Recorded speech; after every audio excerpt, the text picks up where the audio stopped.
De nouvelles directives pour les établissements d'enseignement sont publiées et mises en ligne en permanence. Il existe à cet égard des directives allant de la rénovation des écoles au tri des déchets. Mais très peu de personnes, en particulier les parents, par exemple à Munich, semblent savoir qu'il existe une directive trans pour les écoles de Munich. Le département de l'éducation et des sports de la ville de Munich, dirigé par le politicien vert Florian Kraus, a publié entre autres avec le Bureau de coordination pour l'égalité des LGBTIQ, une directive intitulée « Élèves trans, intersexués et non-binaires dans les écoles de Munich ». Il n'y a pas de prise de position officielle des associations de parents et la question se pose de savoir si celles-ci ont été informées des dispositions contenues dans la directive LGBTIQ. Contrairement aux autres directives scolaires, comme la directive sur le tri et la prévention des déchets dans les écoles de Munich, celle-ci n'est pas disponible en ligne. Si vous ne savez pas exactement ce que vous cherchez, vous ne le trouverez pas. C'est pourquoi le mouvement citoyen Demo für alle a publié sur son site web une directive destinée aux écoles munichoises qui a fuité. Que dit le document ?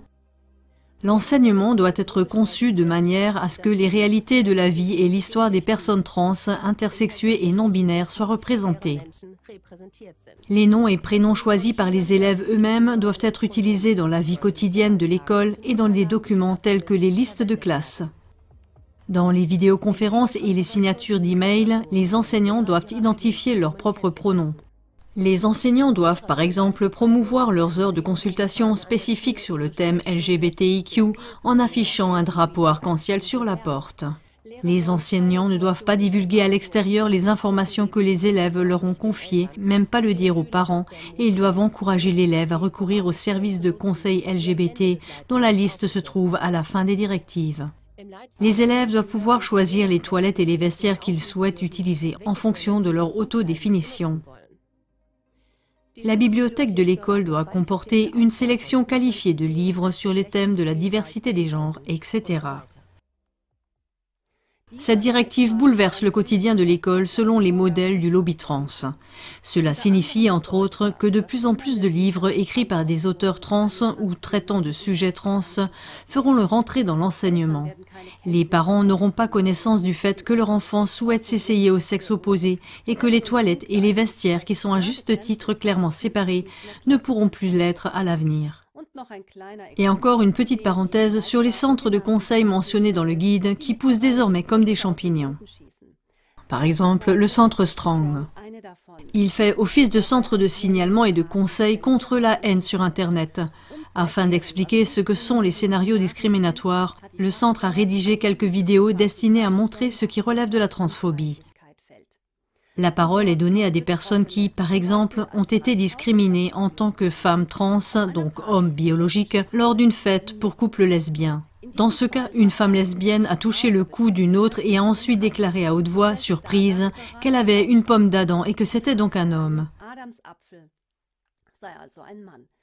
Cette surprise a été jugée transphobe.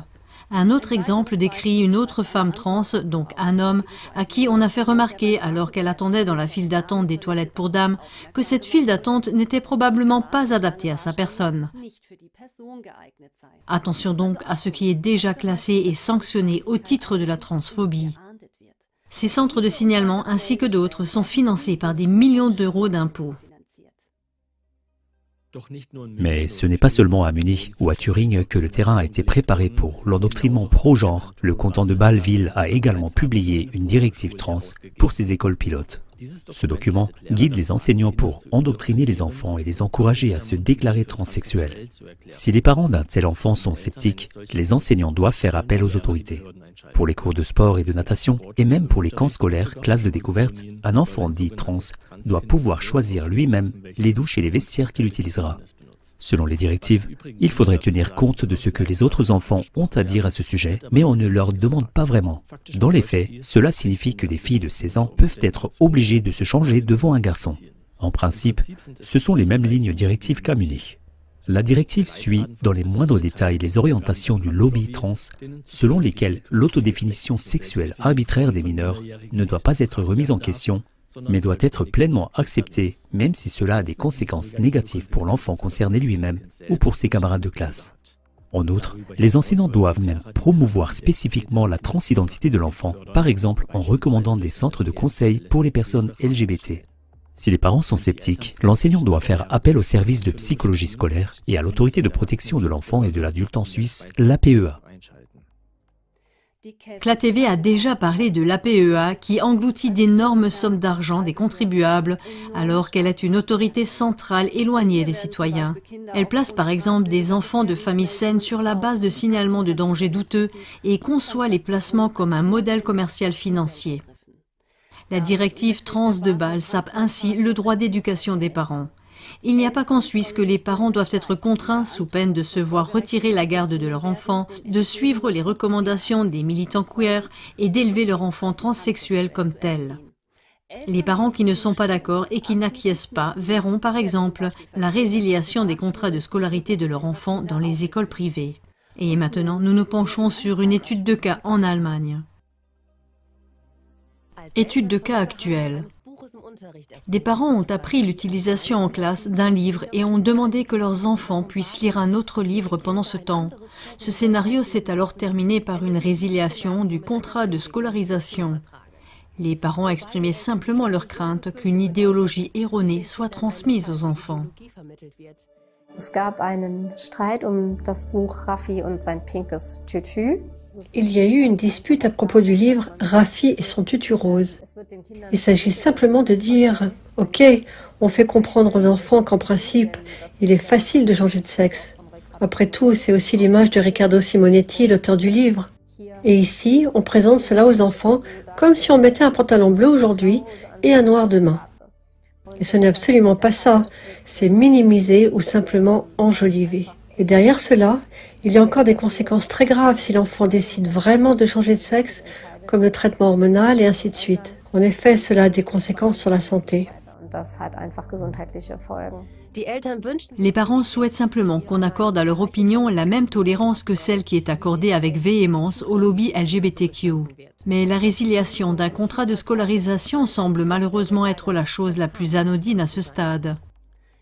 Dans l'émission de CLA-TV intitulée « Enfants victimes de la culture trans », nous avons déjà abordé la manière dont les parents se voient également retirer la garde de leurs enfants parce qu'ils voulaient juste les mettre en garde contre les décisions hâtives et radicales pour leur vie. Dans l'ensemble, les adolescents sont violemment déstabilisés dans leur identité et l'engouement pour la communauté trans, déjà stimulé par les médias sociaux, est encore plus alimenté, ce qui a des conséquences fatales sur la santé psychique et physique des élèves. Depuis longtemps déjà, la mission purement éducative des écoles semble être la proie des lobbies les plus divers. Les directeurs d'école, les enseignants et les pédagogues se laissent instrumentaliser pour imposer des idéologies et les parents doivent rester sagement à l'écart. Si on parvient à imposer une directive d'une telle ampleur, ces tentatives d'endoctrinement seront étendues à toutes les autres écoles. C'est pourquoi il faut maintenant des vents contraires pour protéger les enfants. Si vous entendez parler de telles directives trans et autres plans pro-genre dans votre école locale, harcelez les mères, les conseils scolaires, les comités de parents ou, en Suisse, les conseils d'école pour qu'ils retirent ces plans et les interdisent avant que l'exemple ne fasse vraiment école.